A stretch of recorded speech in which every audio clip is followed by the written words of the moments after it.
The 724th edition of the MMA Gambling Podcast on the Sports Gambling Podcast Network is brought to you by Underdog Fantasy. Sign up with promo code MMASGPN to get a 50% deposit bonus of up to $1,000. And we're brought to you by Rebet, a new sportsbook available in 45 states. Download Rebet in your app store and use promo code SGPN for a 100% deposit match up to $100. And next, we're brought to you by Rhythm, the leader in data-driven picks and props. Get your 7-day free trial today by going to sportsgamblingpodcast.com/RITHMM. And finally, we're brought to you by the SGPN College Football Playoff Challenge. Free to enter in a $1,000 grand prize. Just go to sportsgamblingpodcast.com/CFP to enter today.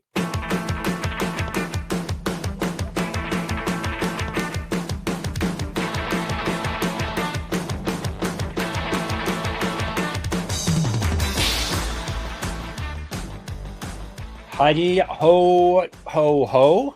It's almost ho ho ho time. The Generinos, welcome to episode 724 of the MMA Gambling Podcast, the Sports Gambling Podcast Network, dedicated to all those weird bots that are leaving weird comments on our YouTube channel. I don't understand. You're talking about, I think it's like crypto or something. Yes, I think it's crypto. We keep getting that comment about whatever. I have no idea what any of those words mean. Like individually, I know what all of the words mean because I have a vocabulary and I'm pretty good with it. But when you put those words together in the order they're currently in, it means nothing to me.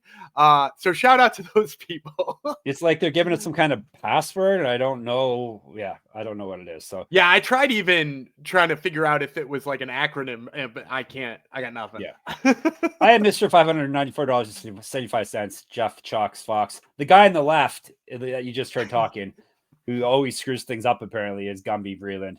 And we've got another Futures episode for you. Maybe I don't sound excited enough, but these Futures ones, we have another Futures episode for you. These actually have been fun to do. People have enjoyed them. I think it's a good little way to wrap up the year and to get us reset on the new year. So hopefully we can find some good odds for you today. I don't really prepare for these. I know the joke, and in any episode. Yeah, the joke is I don't prepare ever, but I tend to. I have to because you see all those stats and stuff I read off to you. But no, these ones I don't even look at the odds or anything. So it will be a surprise to me. So featherweights is the order of the day after I tell you about whatever I'm supposed to tell you about once I call it up here. Something about us. Oh yeah. Actually, probably this will be too late because college football playoffs started on Friday. I'm pretty sure you could still get in on the contest. It'll be a lot harder to win, but I'm pretty sure you'll still be able to get down on it. All right. SGPN is running their first annual college football playoff challenge. Pick sides and totals for every game with a chance to win $1,000 grand prize. Free to enter. Just go to sportsgamblingpodcast.com/CFP. That's sportsgamblingpodcast.com/CFP. See, now that I write about it, I actually know about college football. I know when the games are at the very least. So look at you. An improvement. Look at you learning about American football for the folks. Yes. Oh, joy. Oh, bliss. Gumby knows about first NBA baskets. That's his thing. Is that still going okay? I heard about Grady Dick the other day. 46 units. I actually didn't have Grady Dick in my article that day. And I was like, it was another. I'm not going to. Got to be careful about the way you phrase that one. It was another successful night for one of my favorite Toronto Raptors. Yes, another successful night for the Dick. He's always getting in there early. All right, UFC featherweights. I guess I should call up my spreadsheet for you. Gumby's. That was good. When I go back and like when I have to embed our YouTube videos and stuff, it seems like you're laughing the whole time. You just I've actually been criticized for that before. That I seem like I'm having too good of a time. Good. Really? Yeah. I don't know what that means. We've had DM angry Twitter DMs that it said, could you laugh less? It seems like you're just joking around too much. And I'm like, I think that's the show. That's the show. I think that's the show. Serious stuff. If it is serious stuff, you probably need one of those gambling helplines that we tend to give out once in a while. It's for fun. Yeah. And also just like if you don't enjoy what you're doing, why do it? You know? Exactly. And we're gonna do it today. It's all about the featherweights. Do you remember who the champ was entering the year, Gumby? Yeah, it was Topuria. No, you don't remember. Nope.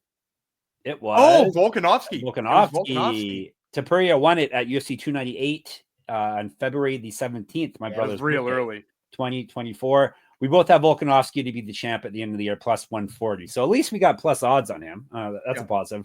But yeah, we whiffed on that. I guess the books were already hedging on the age thing with him, and the fact eventually he was going to catch up to him. Topuria has already defended the title once against Max Holloway, and he's already being put up there in like the all-time greats pound for pound discussion already, and he's only been champ for less than a year. So just goes to show, I guess, how good he's looked. It also helps when you beat two guys who are in the pound for pound list, right? Mm-hmm. Like still to this day, Max Holloway and Alexander Volkanovski are listed in the pound for pound rankings. So like if you beat two of the top 15 guys, all divisions taken away, and you knock them both out, it's hard not to consider you like one of the top, 4 or 5, because the other ones are hovering around 10 and 15. So like that's that's like a surefire way to get yourself to the top. Yep, it is true. So we whiffed on that, but I don't think there was any great shame. Do you remember starting there who you would have? I guess we probably already knew he was fighting Topuria, right? It was booked at the beginning of the year, and I think we all were on Volkanovski. If I'm remembering correctly on our futures episode, though, I did say that I was hesitant to take him at that number. I think he was another one of those guys who his betting line for that one fight was almost better than his futures odds.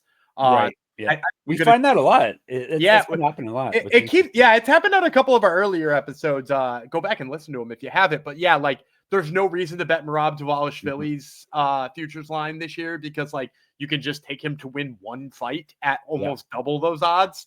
Yeah. And like I don't think it was all the way there, but I think it was close to that for Volkanovski. So like if you wanted him, just like go ahead and take his money line or something like that. Yep.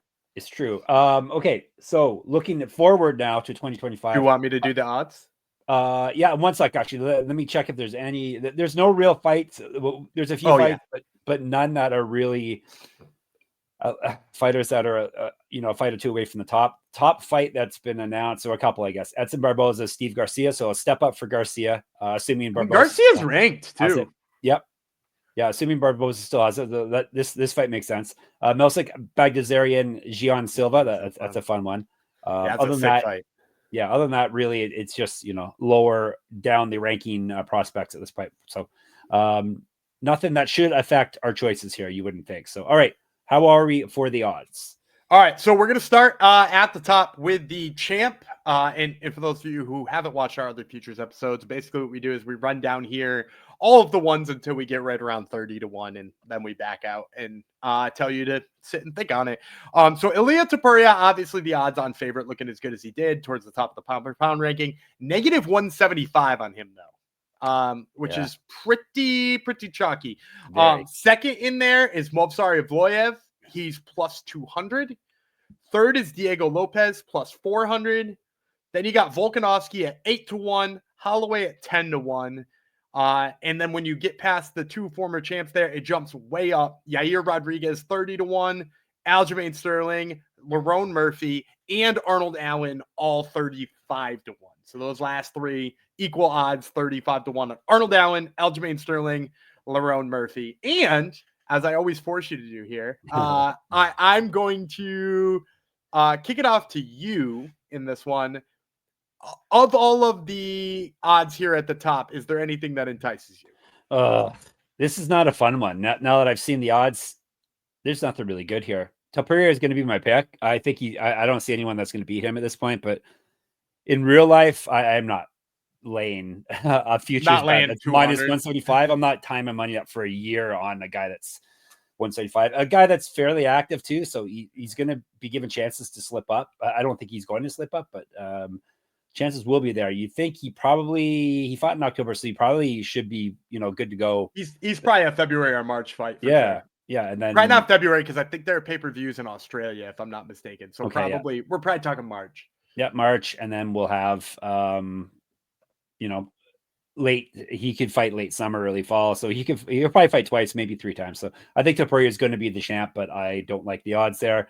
Other than that, well, now you can kick it to me because I'm not going to take Topuria. You're not? Okay. Go ahead. I will say, like, if you like Topuria, like I think those odds on him aren't terrible. And you Yeah. could probably like parlay it with like one of the futures odds that we talked about before being like a touch too chalky, like a Kayla Harrison or something like that. But the odds I find the most intriguing here towards the bottom of the list, and you know, obviously we'll talk about ones way up now and stuff like that. I like Diego Lopez. I think that's where I was headed. yeah, 4-1 on Diego Lopez, I think is a really nice number. I think he's going to get the first title shot. I know that the odds seem to favor Movsar Evloev here, but I don't think there's a fighter in the UFC that Dana White hates more than Movsar Evloev. Like, even his win over Aljamain Sterling certainly did not put him in Dana's good graces. He's not terribly exciting to watch. He barely beat Diego Lopez on short notice, you know, like 3 days notice. You know, like I think you run that one back and Lopez wins it anyway. And I don't think they're going to run it back. I just think, you know, what Diego Lopez has done in terms of finishing people and being exciting, I think he's the surefire next one. Now, obviously, you then have to ask yourself, is it worth 4-1 to think that he beats Topuria? And you got to imagine the money line in that fight is going to be down in the low, I'm going to say the low 200s on Diego Lopez. You know, like I expect him to be like plus 215 or something in that fight. I don't think it's booked yet, and there's a line on it, but that would be there's a line. I just there's a line. Oh, what did you? How what close did you was I? I said plus 215. Plus 250. So yeah, you're right. Okay, I'm right around that neighborhood. Yeah, so like if you think he can win that fight, like this is a way to get in on it early and basically double your odds. So like in terms of like what is the best bet that exists out there? Especially in these lower odds, I think that's the best one you could make. You know, and we've talked before about, you know, fights that just make fighters that just make no sense to make a futures bet on.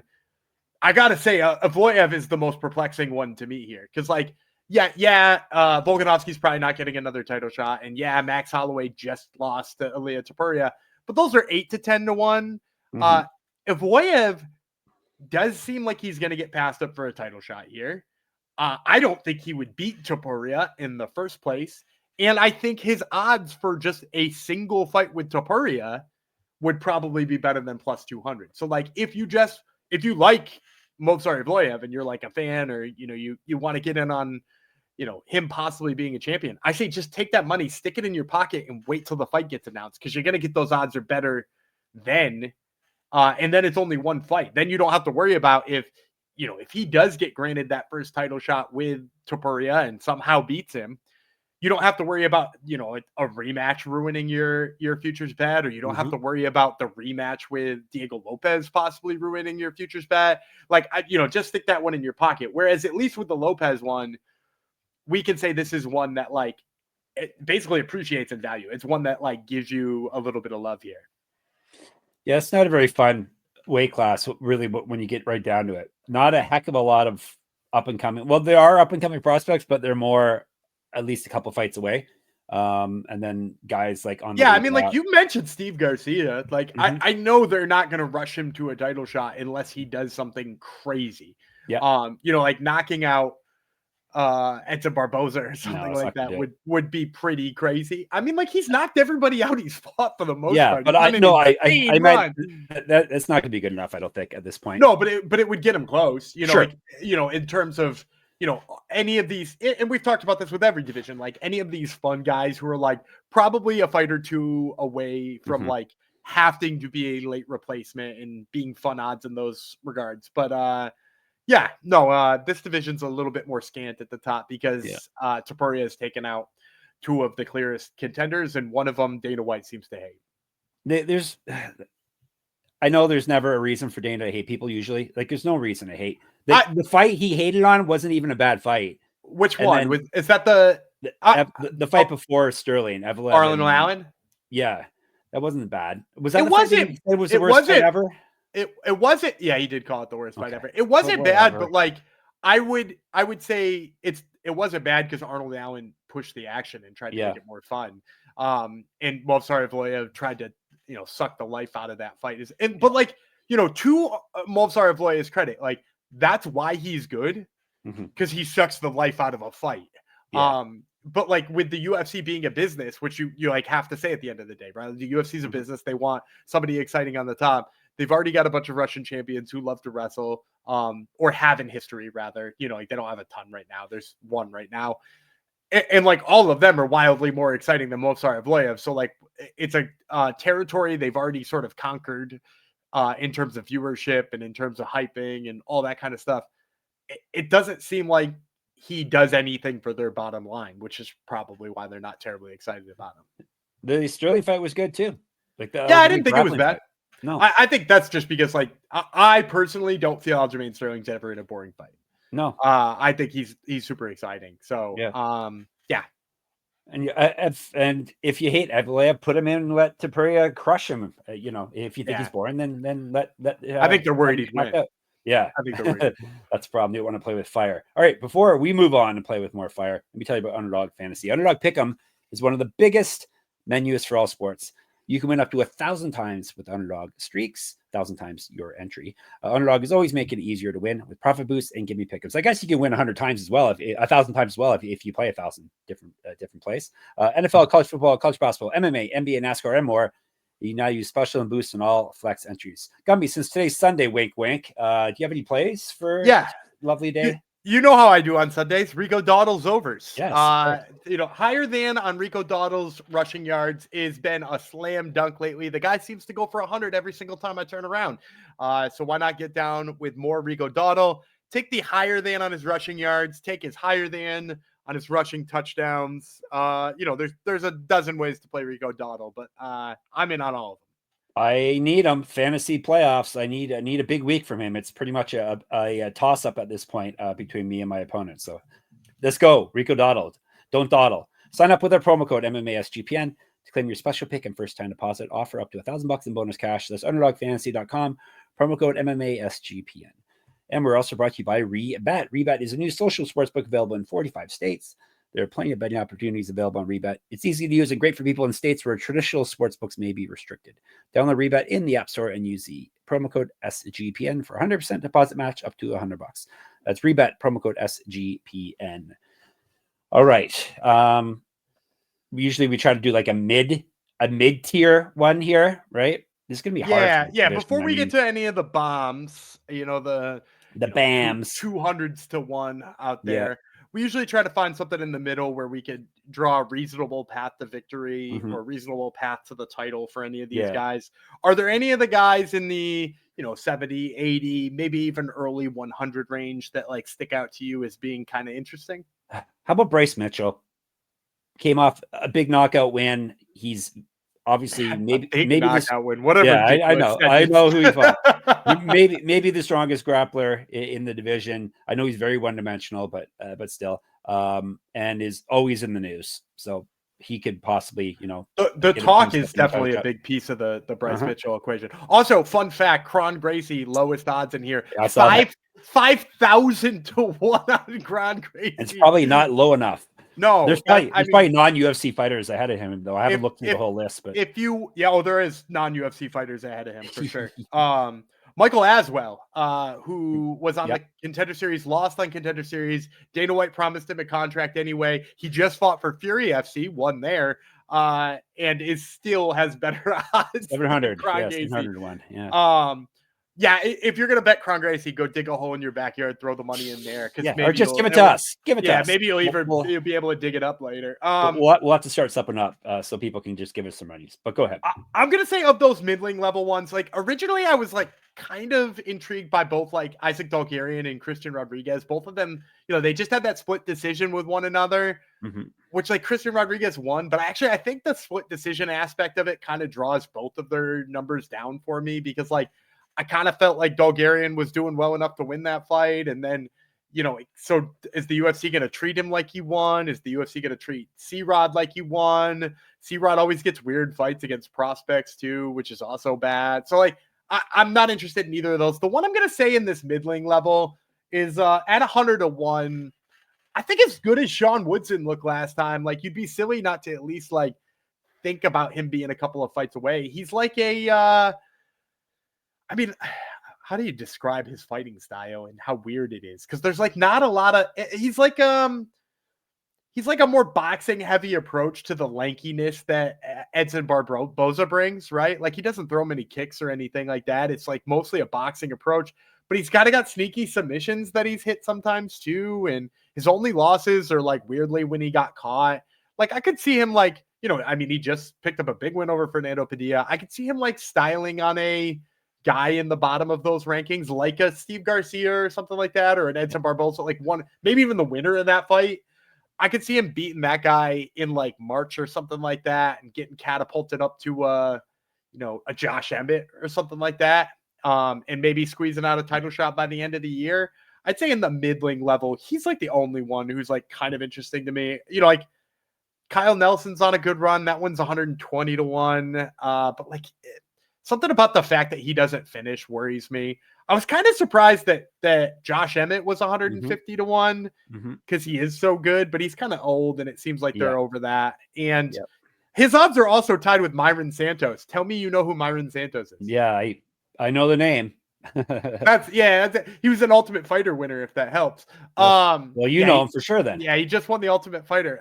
Weird that he would be as high as these guys. That's an inflated odd. So but yeah, so you got in that mid-lane tier, Bryce Mitchell 100 to 1. I got Sean Woodson 100 to 1. Let's go. It's time to go to the big bombs. It's time to go with those are throw your pizza money on it. These are your lottery tickets, your absolute crapshoots that we think could potentially be fun plays way down the line. I actually have 2 of them. So do you want me to I may have two as well, but I got to check what the odds are for these people. I wonder if they're the same as mine. Oh, wouldn't that be cool? The problem is, like with all these picks, you have to find a path to the title. And let's the higher up the list, the more things have to fall into place for let's caveat it first too by saying this is a hyper competitive division with like a lot of champs hanging around. And so like, when we're getting to these, are they likely? No, they're not likely. They're 200 plus to 1. So like if we're talking about 200 to 1 style guys, it's not likely, but like these are the ones, if you're going to throw, $3 on them on a lottery ticket here to try to win some money, these are some guys who we think will be the most fun sweat towards the end of the year, hoping their matchmaking goes well. I bet we do have the same. All right. You only get to say one though, because then if I have the other one, I don't want to be left in the cold. Where is all right. Chepe Mariscal. Oh no. No, 250 to 1. No, young guy. He's on a. What was his last fight? Remind me his last fight. I'm gonna have to check. He's won all 4 of his UFC fights. I just remember him being in like weirdly close fights with like Damon Jackson. He beat. Okay, that's a pretty good guy. That's like a top 25 guy there. Yeah. So I think, like I said, I don't expect him to get a title shot this year, but so you would need him to do something amazing, have a bunch of quick fights. Get a bunch of fights booked and win them and stay healthy and have people ahead of him get injured. But, he's on he's on a very nice run. He's not lost in the UFC. He's beat Trevor Peake, TKO Jack Jenkins, but that was from the injury. Beat Morgan Charrier, beat Damon Jackson. So that's a very solid resume. That's 4 good fighters that he beat, even though one of them, well, he helped him hurt his arm. So that's something. So I would say resume wise, that's legit. And you said 200 to 1 on him? 250. I'm going to go a little lower. I'm going to hit 200 to 1 first. I'm going to go Gian Silva. Who had a better year in this division than Gian Silva? And granted, maybe not in this division because he went up a weight class and knocked out Drew Dober. A guy who's pretty damn impossible to knock out and was ranked at lightweight. Like he really could. And especially with the push that the UFC seems to be giving the fighting nerds. They love themselves, the fighting nerds right now. It seems like they're happy rushing those guys up the rankings. It took them a little while to get behind Kai Bohayo, but they love Praches. Seem to be rushing him up. If they gave a similar style rush to Gian Silva, who's to say he couldn't, I mean, like his next fight I know is Melsik Baghdasaryan. He's going to flatline that dude. And then who's to say like, the next fight isn't Sadiq Youssef. And then maybe we're talking about him, a short notice fight or 2 away from fight for the title. So at 200 to 1, he's my number 1 lottery ticket. How about you? You said you had 2? The other one, I don't see him listed anywhere. Where's Felipe Lima? Why is he not on these not anymore? a bad thought. I know he thinks he's a He's going down to bantamweight, bantamweight. but why? Because if you're beaten, you beaten Is he Naimov and listed in the Miles Young. bantamweights? Do you see him listed? He's at not listed bantamweight? anywhere unless they have him under a different name. There's no Books are scared. Limas on the list. They're scared, bro. They're scared. So he was the second one that jumped out because I was looking through the rankings I do at Money MMA, substack.com. He's fairly high up on my rankings, even after 2 fights, but he's not listed anywhere on the books. But so I'll have to stick with Mariscal. Okay. All right, I got one more then too. I'm Okay. going to go to 250 to 1, just like your Chepe play there. What about Duho Choi? He is only 1-2 in his last 3 fights. There's like weird layoff stuff. Sometimes he doesn't fight enough. But my God, did he look good in that last fight? Yep. Like what he did to Nate Landwehr should have been crime. Like he hip tossed him. All of a sudden his judo's good. You know, he going in there knocking people out all the time. Like he's got big hands. He's super exciting. You know, we've talked about how the UFC wants more of a presence in Asia. It seems like he's the right, and he's already got like a little bit of a fan base. That Cub Swanson fight will always stick out to people. And he's a much better fighter than he was when he fought Cub Swanson right now. It kind of blew me away in how good he looks. So, yeah, that's my other one here in terms of long shots. I like Duho Choi. Yep. I dig that. Does your dog dig it, or is your dog saying no to Duho Choi? They're getting pretty excited about it. Yeah. And if people didn't hear your dog, they're going to be like, what the hell is he asking about the dog for? But anyhow, before we wrap this up, put a Christmas bow on it. MyBookie.ag. We are brought to you by MyBookie.ag. So all these bets we're giving you, make sure you check out MyBookie.ag. It's been running on SGPN for years. You check out the new and improved website, great on mobile, plus props for every game in the live dealer casino. Even new early cash out options are available. Check out all the MMA odds there. And when you're at MyBookie.ag, make sure you use our promo code SGPN for 100% deposit match up to $1,000 plus a $10 casino chip. That's MyBookie.ag, promo code SGPN. And SGPN's proud partner, Rhythm, is the #1 AI-powered sports betting platform that helps provide bettors of all levels the ability to build custom predictive betting models in seconds. You get predictions for betting on money lines, spreads, totals, and props. Build your own model, copy one of the top performing models from the leaderboard, or have Rhythm build you a model. You can now track your props in the Rhythm app. NFL picks, NFL props, college football, college basketball, NBA. Rhythm has it all. Al Horford props, damn right. They got that. Claim your 7-day free trial today by going to sportsgamblingpodcast.com/rhythm. That's sportsgamblingpodcast.com/RTHMM. All right. I'm putting the pencil in your hand once again, Gumby. We do not have a title fight lined up. You book a title fight and maybe book a #1 contender fight for us. Yeah, I mean, like the title fight to me, I think is gonna be Diego Lopez versus Diego Lopez versus Ilia Topuria. I think for a #1 contender fight, I think they're going to try to run Movsar versus one of the 2 former champs. Okay. I know there's been talk about Max Holloway going up to lightweight. If that is in fact the case, and he is going up to lightweight, I mean, I think Movsar versus Volkanovski makes a lot of sense. Volkanovski's been kind of in a bad way since those last 2 losses, and beating Movsar Evloev would probably just christen him another title shot, if we're being completely honest. Wiping out a challenger like that. So yeah, that's probably how I would book it. But like, who knows how Dana White feels right now about Volkanovski. At least he won't get knocked out if he fought him. So probably would be a good fight. Yeah. Evloev doesn't really knock people out. So that works, I guess. And hopefully we get Topuria and Lopez in March, we're hoping. Yeah, that's when I would think we would see Topuria again, for sure. And when it does, make sure you check the odds first at mybookie.ag, promo code SGPN, of course. Any other MMA news we should handle? Maybe we'll look ahead to our week, Christmas week. We're not taking it off. We're going to cover Octagon 65. They have a very good fight card going down on the 29th or the 30th. 29th. In, Prague, Czech Republic. 3 title fights, a bunch of other names that you're going to be familiar with as well, especially if you're an Octagon fan. So people have already been asking when we're going to drop it. So hopefully those should actually be in your feed tomorrow and the next day. So got you covered there. And then Christmas Day and Boxing Day, as we like to call it in the Canada and the other British Commonwealth places, would be Ryzen, right? New Year's Eve, Ryzen. We're going to cover 2 episodes on that, cover that full fight card as well. They got Kyoji Horiguchi, title fights on the line, all that fun stuff. No Fedor, sadly, but we'll have to survive. So that is the plan for you. We got you covered right up to the end of the year, and then we will, jump into the new year with more fun for you. So we will put our futures on hold for, I guess, a few episodes, but there's still plenty of time to get through the rest of the weight classes. I hope. I'm sure there's enough time. Have we planned this out? Is there enough time still? I've planned it out. That's exactly the right amount of time. Perfect. Attaboy. Gumby's got it covered. We shall be in the Discord. People are in there right now talking about MMA and fights that they're watching. This is the time of year where people watch some wacky stuff and bet on it. So it's a fun time to be in the Discord, watching the fight circuses of the world. Not exactly bare knuckle fighting, all that fun stuff. That would be sportsgamblingpodcast.com/Discord. Of course, if you want to spam us with your bot comments, that would be at MMA Gambling Podcast on YouTube.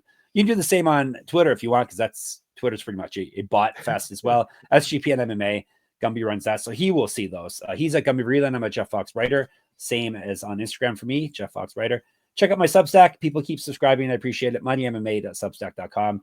I'll keep pumping out the articles, the custom rankings I do, and of course, what most people are there for. The free pick'em contest will be up and running again once UFC is no longer dark, and they have actually a good fight card to kick off the year for us. Gumby's got Top Turtle MMA podcast. The episode that's out, I guess now, is very good, Gumby. 2 very good interviews. Yeah. If you go back to Bolander is really good. Yeah, if you go back to last week, it's funny. I've gotten a lot of compliments on the other interviews. Cecilia Bolander, there you go. She's underrated as a good interview. She's very articulate and really seemed to. She had deep thoughts that she gave to you. It wasn't the usual athlete answers to questions. So yeah, she's great. So Cecilia Bolander is on last week's episode, as well as Will F. and Flurry, which is a super fun interview as well. And if you wait for this week's interview, Lucen Kita will be joining the show as well before his Tip Sport Game Changer final against Ronald Paradiser. So make sure you check that one out. Hopefully the jinx does not bite him, because we're going to talk about his fight tomorrow. So I don't want that fight getting canceled after we cover it, Gumby. So please. I'm sorry. I already talked to him. So don't sprinkle the Top Turtle pixie dust on him. All right. Of course, that's Top Turtle. And of course, we can be found at sportsgamblingpodcast.com and on the app, obviously, sportsgamblingpodcast.com/store and sportsgamblingpodcast.com/Patreon. So you get some bonus content. We'll be back tomorrow. It'll be Tip Sport, Jeff Fox, Game Changer, Gumby Vreeland. We'll talk to you then.